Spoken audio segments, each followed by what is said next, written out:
one thing I would say is that I've started an e-commerce business, and if someone asked me that about Native when I launched the business, I'd say I've got no idea. We're aluminum free. There are a bunch of aluminum free deodorants right now. We're selling online. Is that better? Is that better than selling in store? I've got no clue. And so I think those questions are really helpful.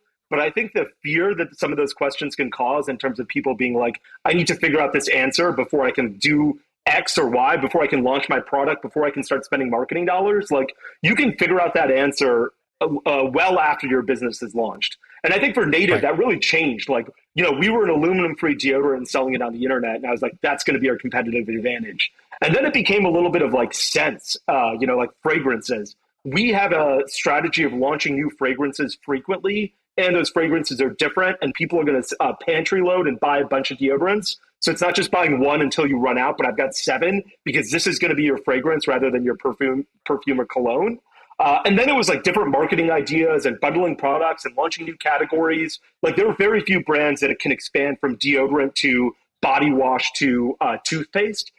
Old Spice could never make a toothpaste. We're going to create a brand that can do all of those, and it stands for better for you ingredients rather than one single thing. And I think that question, the answer to that question evolved and changed. And I think that question is great, and people should think about that in the back of their minds, but it shouldn't prevent them from actually taking the first step to launching their business.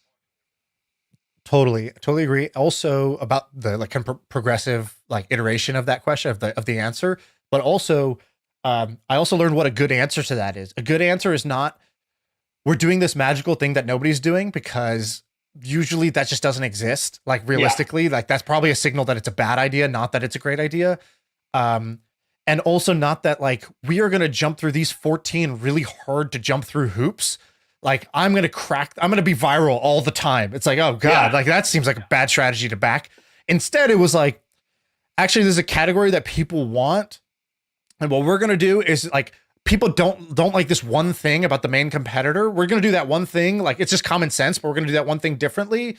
And like, I'm just going to obsess over Facebook ads in a way that they're not, like, or just in a way that will work. Like, Facebook ads are just working for businesses like these. So I'm going to do Facebook ads. It's like, almost the stupider the answer, the better. But like, the clearer the answer, the better too. Like, do you even know what you're betting on? That's like, what do you think is going to work here?